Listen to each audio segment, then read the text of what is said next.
We're continuing our community conversations, wherein we talk with local leaders about COVID-19, their response to it, and the opportunities and challenges that they see for our community here in Alma and Gratiot as well. I'm delighted today to have the opportunity to talk with Mike Logan, the CEO of Michigan Masonic Homes. The Masonic, as we know in this community, is a huge presence here with 480 residents and 480 staff.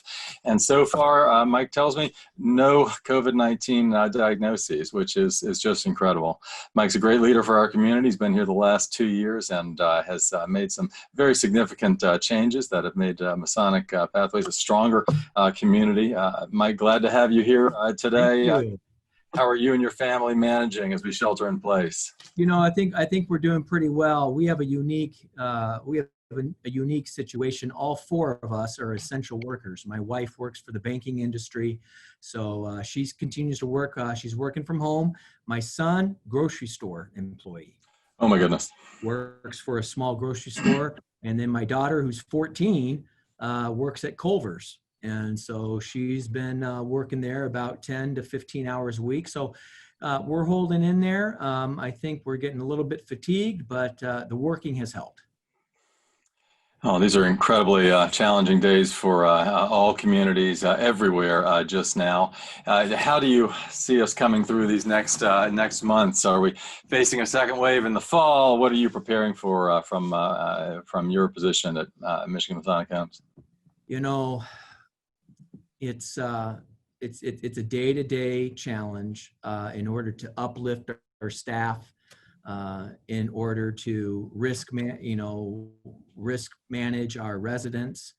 What we're doing as an organization is preparing for the second wave.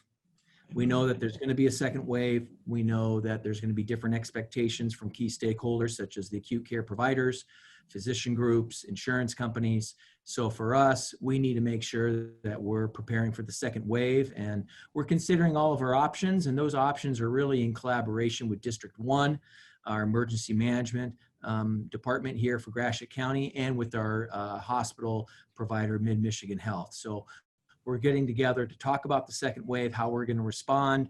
And for us, I think we're also preparing for a mindset for our staff. We have about 490 employees, and we want to get them at the right mindset. And the mindset is that this is a virus, but it does have a 90 to 95% cure, of the virus, that people get through the virus. And for us, it's just an opportunity to have more of a grateful heart, a positive mindset day to day, and be sure that we're preparing for tomorrow. Well, this has transformed, every entity across the country, across the globe. What have the last 2 months been like for you? I know it's been round the clock for you and your role. I think a couple things. I think it's been encouraging staff, making sure that staff on the front lines are not alone, number one. Being present, having presence on the floor from a leadership perspective. So that means 7 days a week. That means during the night shifts. That means during the afternoons, on Sundays, Saturdays, having that leadership presence. From my perspective, it's ensuring that the senior directors and the executive team do not fall too down the line of leadership fatigue. That I give them some time off, that they have time to relax and regain their strength, because people are putting in long days. And also, it's important for us to keep pushing for PPE and pushing for further collaboration with the state, local key stakeholder groups, and our District 1. Well, it's incredible, the result you've seen of the great work you've been doing. No cases at this point. Of course, care facilities across this country and around the globe are at the greatest risk and tend to be the hot spots. The escalation started in this country, in Washington State, in a care facility. How have you avoided? It's hard on our residents. Just yesterday, excuse me, I had a conversation with a resident of ours, and she said, I wish I could just go outside for a walk. I wish I could just go outside for a walk. I wish I could go to the store and buy some Ensure. I wish I could buy some new socks.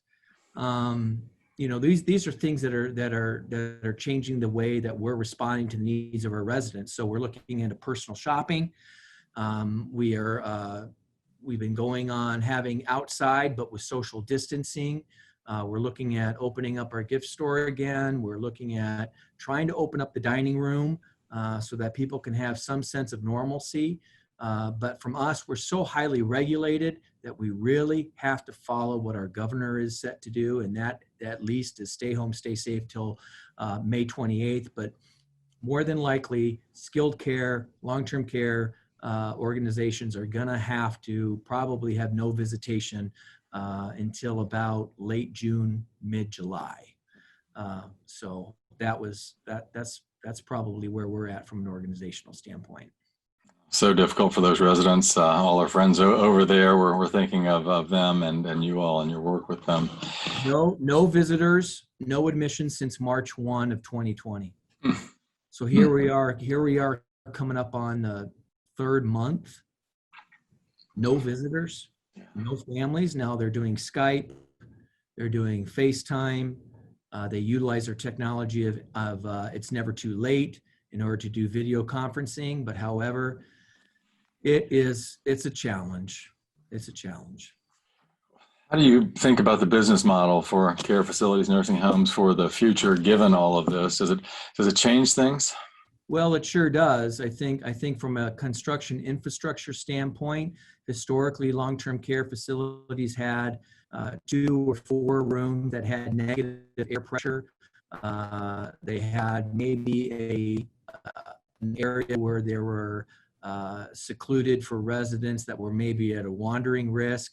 But we are looking out from top to bottom from a construction standpoint, and what we have to do from venting and for airflow. We're looking at ins and outs for washing in, washing out. We have to look at touchless sinks and touchless soap. I mean, this goes beyond just the virus. It's a whole new structure of construction in the building. It's how we're managing our residents. But I will say this, and some individuals would say that staying at home and more home and community-based services versus congregate living. What we've been hearing for the past 2 months, we've been doing daily calls, and what we're hearing from our residents that are on our wait list, in particularly for our assisted living and our independent living, they're saying they're very lonely, they want to be with people, and even though we're on lockdown, even though we have to maintain social distancing, there's still comfort in being with other people. Well, it'll always be the case. We are human beings and thus social creatures, and need society however we can get it, even right now through the means that bring us together just at the moment. Right. What is your sense of the importance of the planning that you've been so much a part of? You've been leading this work to develop a strategic plan for Alma. Alma Aspires. Yes. Rolling that out over the last year. How is that important to the home specifically? How does that further your case and your role as CEO? Well, Alma Aspires has been just an incredible experience. It's a shining light. Prior to COVID, we were full throttle working as the People Task Force on vocational programmings and opportunities. We've invested quite a bit of money into our Performance Arts Center, and we wanted to bring people there, and we wanted to showcase different vocational opportunities for our youth. We had a lot of fuel behind us and a lot of momentum. And the disappointing aspect of COVID is that it's halted that program, but we still meet regularly as a People Task Force team. The vision is still there. We do still want to have some form of a community entertainment offering with a job program and a job fair, and in order to talk about the vocational opportunities for our youth. So Alma Aspires has been a catalyst for us. It's really renewed a lot of energy in this community, and proud to be a part of it. I just want COVID to be done so that we can really focus on the great things of Alma Aspires. We are all there wanting it to be done. We need to see that vaccine and get to the place that we are able to come back together. But yeah, it's exciting to think of the work that's already happened with the Alma Spires, and that will continue. That continues even now. But we're all eager to roll up our sleeves and get back to work and see this community on the path to thriving. Right. Absolutely. Well, Mike Logan, you're a great leader for our community. So grateful for your time today, and wish you and everyone there all the very best. All right. Thank you. Appreciate your time and appreciate your leadership, Jeff. Take care, Mike. All right. Take care.